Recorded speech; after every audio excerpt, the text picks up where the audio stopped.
Hello and welcome to Inside the Admissions Office, your one-stop shop for expert advice on the smart way to get in. My name is Kayla, and each episode I'll bring you an interview with a former admissions officer, a graduate of a top college, or an admissions expert. These interviews will take you inside the admissions office and will be full of behind-the-scenes knowledge, first-hand experiences, and application tips that will help you get into your dream school. This week, we're joined by Ben Schwartz, a former assistant director of admissions at Dartmouth College, to talk about early action and early decision applications.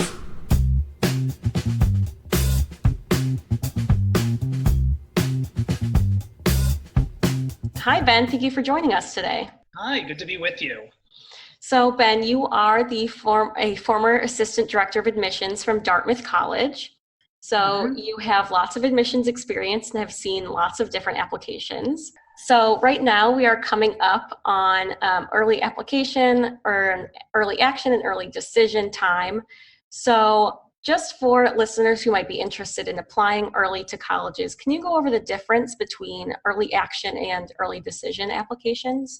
So it's important for students to understand why we offer early programs first off. And so early applications to colleges in the US is a tool to decrease the level of stress, hopefully, that students face in an already stressful senior year of high school.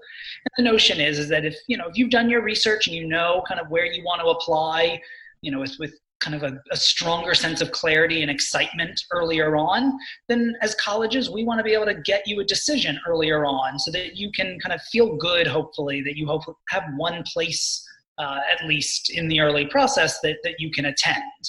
Now, there are two key categories of early applications, the first being this early action and the other being early decision. And oftentimes students get them confused. The key difference is an early decision. It is a binding agreement. So your decision on your application that we render in the admissions office is binding to you if we admit you, saying if you apply ED, early decision, to our school, which Dartmouth is an ED school, it means that you are promising to attend our institution in the fall, should we admit you. And if we don't admit you, then it's not binding anymore. Obviously, you might get deferred, then it's not binding anymore. Early action rather just says, look, I'm interested in your institution. I'm not ready to commit 100% to attending, but if you admit me, I'm definitely interested in your school and I'll make a decision later on, typically by the May 1st deadline to attend. So those are the key differences. Early action is a non-binding process, and early decision is a binding process should you be admitted. You must attend. Right. Yeah, I think definitely reducing the stress is a big part of why students choose it, just getting to know earlier what schools they may have gotten into or the school they will eventually go to if they did early decision and it is binding, I think is a big part of decision to do it. So other than reducing that stress, what would you say are some other advantages of students choosing to apply early? Yeah, so I think the stress piece is by far and away the number one reason. It's a commitment device as well. You get your act together, you can focus on other things, regardless of your stress level. At least you can bring some closure potentially, especially if you're admitted early decision. I would say many students are looking for a strategic edge potentially in the early process. And this really is dependent on the school.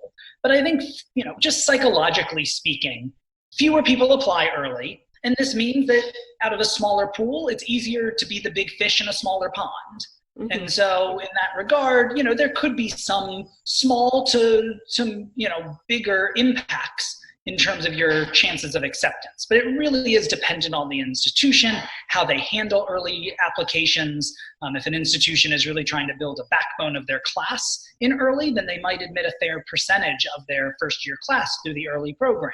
Other institutions may simply be trying to just offer a program, but they rather want to see who is going to apply in regular and want to keep open the regular pool to get the strongest students, absolutely speaking. So it really depends on the strategy of the institution to determine is this a strategic action for the applicant? And is it going to give you the leg up that you desire? I think on the whole, it generally is a more positive than not a way to apply. And so if you want to increase your chances, it might be, some small improvement in the early process. Right. So would you say kind of overall in your experience that the acceptance rates were higher, or you're just maybe a little bit more likely to be accepted if you apply early? So this is a very tricky question because there's many kind of cross pressures taking place in the early program. Mm-hmm. So the first cross pressure here is who is applying early. And let's be honest, it is privileged kids who have had the opportunities to visit colleges, who have their act together, are at schools with guidance counselors and perhaps private counselors who are helping their students push things forward. Right. And so typically these are students who already have a strong background, who already have, invested heavily in looking good in the process. And, hopefully those students really are genuinely excited about the schools they're going to apply early. And it's not purely about strategy, but it's about, I visited this one school, I'm really thrilled to be applying. I really want to know if I'm going to get in. Whether or not you're committed to attending is a different story. And so if we take out these very strong students who have the opportunities to kind of explore colleges early, get their act together early, then already, those are students who are already going to look stronger. And so I think, it's hard to tease out, is your chance of acceptance actually higher, or is it just that you get kind of better applicants, if you will, on paper at least, because they've done their homework and they're self-selecting into this? So that's one thing that we have to be mindful, that acceptance rates might be higher simply because the quality of the applicant in some regard are those who have invested a little bit more in the process. Then another cross pressure here is the fact that many coaches at institutions want to have their roster confirmed as early as possible. They want to secure their best players as early as possible. And so they encourage their players to apply early to a school. And so if we take out kind of these pre-screened athletes in the process, then that's another kind of changing of the denominator and the numerator to really understand what is the acceptance rate of an average applicant, if you will, of a typical applicant. So is it actually statistically strategic? Again, I'd say it's not as strategic as maybe the raw percent acceptance rate that might be published suggests, because of the fact that there are these cross pressures in there.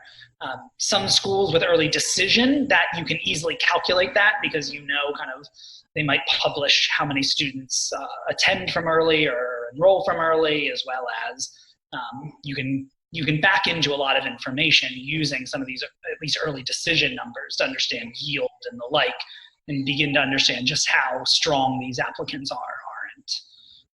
So don't overthink the raw early percentage. It may be misleading in terms of a strategic advantage. It may kind of show, but it might not be fully accurate. Right. I think definitely athletes being recruited to schools and even legacy students can definitely have a large impact on who's being admitted during those early rounds. Exactly. Yeah. And legacies here, are typically very strong candidates. If you're applying to a selective school, that means your parents kind of know the ins and outs of that experience. And typically your parents who are going to be, very, invested in the education. And so those legacies tend to be, wonderful applicants because they know the institution well, and, they know the quality of education and intellect and kind of leadership that, the schools are looking for. Right.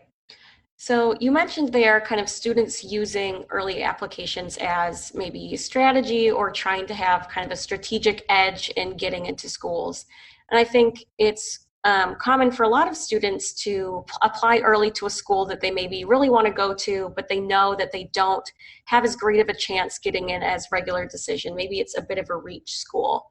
So in your opinion, how much do you think it's appropriate for a student to reach for a school that they aren't sure they'd get into regular decision, but they want to try for it in early rounds? Yeah, I would say at the majority of schools, I can't quantify more than the majority here, but at the majority of schools, it is nominally more likely to be admitted in early. Again, I think it's mostly the psychology that the pool is smaller. So to stand out in early, I think it's easier for an admissions officer to say, wow, this is, a really great candidate. We definitely, I would like to see this candidate here, even though I know we're going to get, other really good candidates in the regular round. Early decision, I would say, typically is stronger of a strategic decision to apply early decision. At schools that are admitting through early decision, oftentimes we are trying to build that backbone of our class. We want to make sure that, we have great students who know our school in and out, who've said, I am definitely going to come. I'm thrilled about this school. I'm excited to be there. I'm going to bring an energy, a vibrancy to campus. And if I'm admitted, I'm promising you I'm going. Like, that's how excited I am. So that's a different type of applicant oftentimes than an early action applicant.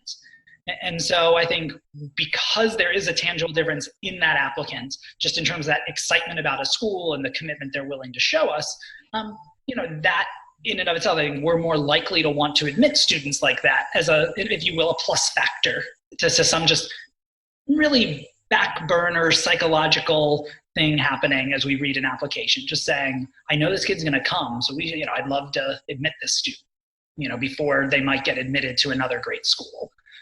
So in that regard, I think early decision schools might serve a slight more strategic value if that's kind of what a student is going for.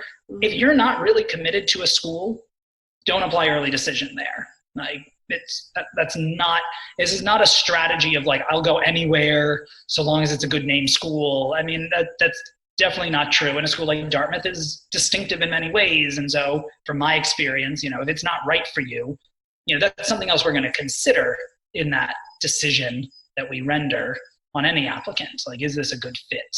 Are you really going to be able to thrive here? Don't want to overemphasize the strategic advantage. I think some students think, this is my chance and only chance, but nominally better chance.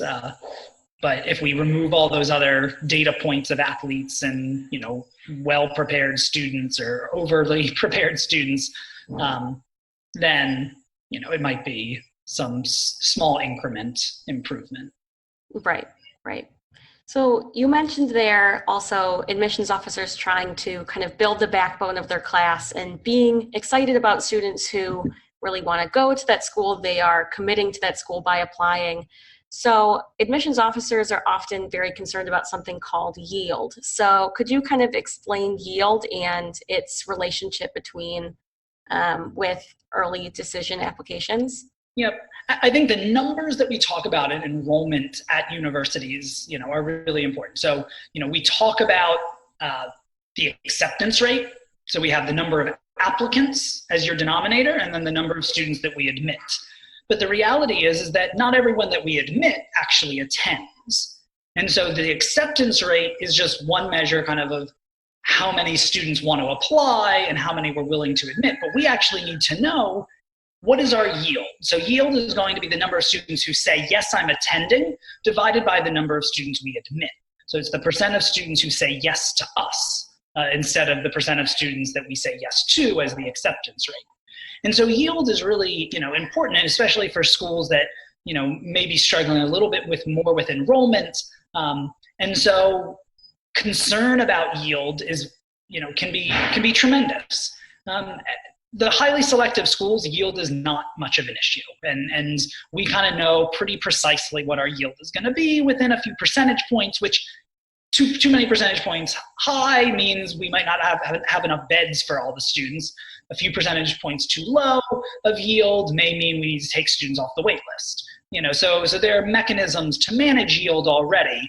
And typically, an institution year over year sees a pretty steady yield. It's pretty impressive. The law of large numbers tends to hold pretty true in kind of this enrollment process. So yield is something that we are very cognizant of, and we need to plan and make sure that we have the right beds and that we're not just pulling everyone off the wait list. In terms of early decision, what is this consideration for yield? I think we're mindful that we know that student's going to come, so it feels good that we can build. We have a guaranteed backbone that we can then build off of. Some schools admit a very small percentage in early decision. Some schools admit a very high percent of their first year class in early decision. And I do think some schools will leverage or ED, early decision, as a yield tool. I think others really are just saying, look, like we want to offer this opportunity for students who, this is kind of my belief from my experience at Dartmouth, if you're admitted early decision, you have the rest of your senior year to enjoy. Like you're done. You're absolutely 100% done if we admit you in early decision. And so you can really just take more risks in senior year, do the things that you truly love doing and not just things that you think I'm doing this to get into college, but you have that bandwidth, that mental bandwidth to really focus on that. And so we're not really focused on the yields component. We really just want to offer students psychologically proven way of, focusing on their life and not focusing on this one little application that they feel like, is the end all be all. And I think that's, so schools, I think, have different philosophies. Highly selective schools, they're doing just fine for yield. Right. So we've talked a lot about the advantages of applying early, both those psychological advantages, maybe a slight edge on the statistics side. So from your vantage point, do you see any downsides for students applying early to schools? I think students who haven't done their research and are trying to just do this out of, some strategic advantage, it could actually be shooting themselves in the foot. This actually could be rushing their application, their personal statement's not really ready, the teachers feel rushed and aren't able to write as good of recommendations. So if the student isn't well prepared, don't try and rush this and just say, I just need to get an application in. Because any advantage, that small, potentially, I don't even know if it's there for every school, but some small improvement is probably well overshadowed by a rushed application. So I think this, is a clear downside that a student might think, oh, this advantage is going to be so much bigger. Let me apply to this really tough school in early, and their application falls very flat because they didn't invest enough time in it.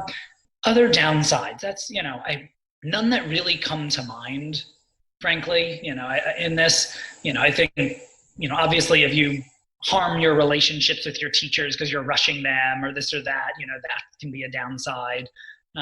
There are some schools where it is harder to be admitted early for whatever reason. They really just want to admit the best and the best, and they know they'll get other people, but that's their way of kind of encouraging great students to take them seriously, especially maybe schools that aren't kind of the very most selective and that are, but are still excellent educations that are saying, we want you. And it's a way that they tell students a little bit earlier that they want them. So don't overthink that strategy. At some schools, it might actually be a strategic disadvantage, and they might admit fewer people. They aren't going to deny you. They would just defer you to the regular round, though.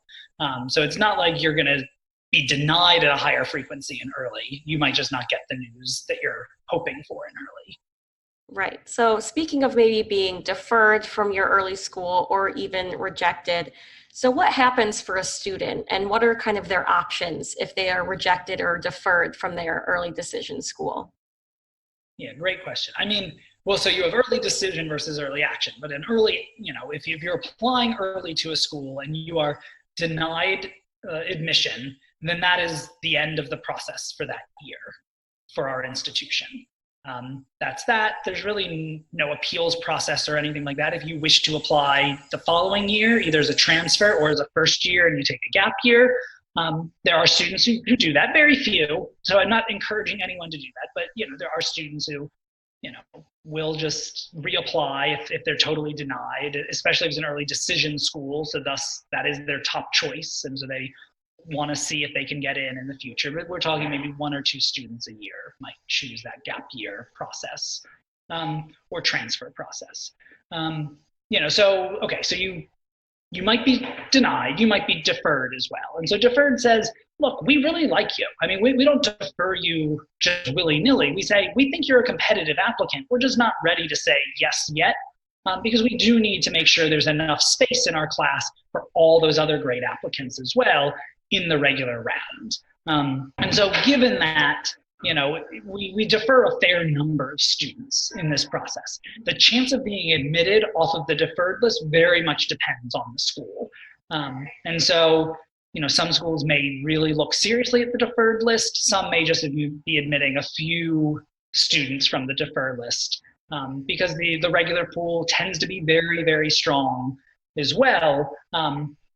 At least so much as if you get 25,000 applications in the regular process, and even just 10% of those are absolutely incredible, it makes it very hard if you're one of the deferred to stand out among those top 10% of the regular pool. So, I don't want people to get their hopes up kind of falsely in the being deferred, but at the same time, there is a decent chance, but it's probably no better than the average regular decision applicant, which may just be 5 or 6% at some of the most selective schools. And for some schools, they also have early decision 2 that's an option. So could you explain kind of what early decision 2 is and if you would recommend it for students who maybe are deferred or rejected during the early decision 1 round? So we take a step back and so I've been speaking more from the strategic side of the admissions office, from the kind of perspective of the student or the applicant in this way. If you're denied in the early process to any school you apply to, whether decision or action, then you clearly want to think about, what are my next steps? And so regular decision is kind of the last next step that you'll take. The immediate next step might be to say, okay, I was denied early to an ED school and to an early action school, but I would like to submit by early round 2 deadline. It all depends on the school when those deadlines are. So there's no kind of distinct dates for all the schools for ED2. And so ED2 is an option for students who say, okay, I'm still serious about this, or if there is a second round of early action, which is less common, but submitting a second early kind of application isn't initially a bad idea to kind of have in mind. There is a little bit of awkwardness when you say, I'm ED1 to this school, but I know I'm going to apply ED2 to that school. I think just philosophically, you've missed the whole point of ED in some ways. If you truly know that this is your top choice school, but you have a clear second choice, but it's definitely not nearly as strong, or it's unquestionably not as strong as your ED1 choice, then I think you get it. You're just kind of tossing the die between, I'm going to apply ED1 here, ED2 here, and just want to get all these applications early. I don't necessarily think that's necessarily the best approach. But for students who kind of have a clear sense, this is my number 1 school. If I don't get here, this is, I would definitely see this as my number 2 choice school, then ED2 would make sense in that regard, to kind of have that next step that you take, be ready to submit that application. And so, you want to be mindful that you want to be authentic, you want to be honest in this process. This is not just, playing games and, playing the lottery here. This really should be kind of a thoughtful decision-making process about where you go. So, ED2 options or early round 2 options, and then naturally you have the regular decision process as well. And so those are kind of your next steps if things don't look good in the early first round. Right. So maybe ED2 would be a better option for a student who doesn't feel ready to apply during ED1. Maybe they aren't super confident with their personal statement yet. They want some more time to edit. Maybe that would be a better option for them, so they could not have that stress between ED1 and ED2 trying to get their applications ready in a really short turnaround. Absolutely. I mean, if we kind of take a step back, so we're talking about these early processes, we've mentioned regular. Many institutions, I'm imagining it's probably the vast majority of US institutions, not the most selective institutions though, use rolling decision, which is really just saying as soon as you submit your application, someone's going to look at it as soon as we can, and we will render a decision as soon as we can, and spaces may fill up by the end. And I think the same kind of approach would be true in terms of, although it's not rolling, but we have kind of gradual deadlines. The earlier you apply, it's clear that you have your act together. But if you apply in the early round 2, rather than round 1, your act is still more together than a regular decision applicant in some regard. And so this, is still a healthy signal to us that, you've taken us seriously, you're doing your research, you really do, have a genuine interest, and there's a reason you're applying early to our institution. So absolutely a good option. Right, still some advantages there. So as we get closer to this deadline, most schools have an early decision deadline of around November 1st. So as we get closer to that, Do you have any tips that you would give to students in this last minute time between now and submission date for getting their applications ready? Yeah, I think, number one, plan ahead. Those teacher recs need to be in order. Those test scores need to be kind of ready to be sent. With the early process, the window of reading is much shorter. It's only about 5 or 6 weeks of reading versus 10 weeks in regular. So the window to get those test scores, if you're missing anything, we may not get it in time. So you really need to make sure that your whole application is going to be ready. All the recommendations, counselor to teachers, all the test scores, subject tests, ACT or SAT. We want to make sure that everything else in your application is kind of thoughtfully submitted. So don't rush this just because you, again, think that you're going to be strategically have a strategic advantage in early. The kind of rush and last minute nature may totally cancel that out. I'd say, make sure you've done, especially if you're applying early decision, make sure you would be ready in an interview to really say, I am so committed to Dartmouth or whatever ED school you're applying to because this, and this. And you need to be able to really show that energy and enthusiasm and commitment, because that's what it is in early decision, to that institution. And if that excitement, if that eagerness is not visible in an ED app, it feels inauthentic. It feels like you're just playing some game with us. And so really make sure that you are excited. Don't apply ED. Again, I'm speaking ED specifically, if you're not really thrilled about the institution. It is not your clear number one choice. Early action, on the other hand, you should be excited about it. You should know, through and through the institution and be able to explain in an interview or in a supplement kind of why you're excited. But don't think you can just leave this to the last minute. Don't think that, just because you're applying early, you're going to get some advantage. You really need to be authentic about that institution in the process. And I think that's key in the early round to a successful applicant. I'm trying to think if there's other kind of words of wisdom here for early, but don't rest on your laurels. Make sure that you are cognizant that if you are submitting early, you still recognize that there's a significant chance that you may not be admitted in early. That doesn't mean you've been denied. You, again, most likely in many cases will have been deferred in early. And so you need to have your kind of step 2, plan B and C in order, and those applications ready to go. So don't be thinking now, all I need to do is just get this done and then I should be good. Be mindful of the other applications that are going to be kind of in process simultaneously, I hope. Right. It's still a very good idea to work on your other applications, even after you submit early, still working on those regular decision applications just in case. Exactly. Right. Well, thank you so much for giving us this knowledge. I think as we come into the final weeks before submitting early applications, that all of this knowledge will be really helpful for students. So thank you for talking to us today. And if you at home are looking for more information about early applications for top colleges, be sure to check out our blog, which is linked in the episode description. There are tons of helpful articles on policies for early action and early decision at different schools, and tips to help you finish all those application components from your personal statement to your supplemental essays. If you have any questions or would like to request a topic for a future episode, go ahead and give us a follow and send us a message on social media with the hashtag #InsideAdmissions. That's all for now. Thank you for listening, and I hope you'll join me next time as we continue our journey inside the admissions office.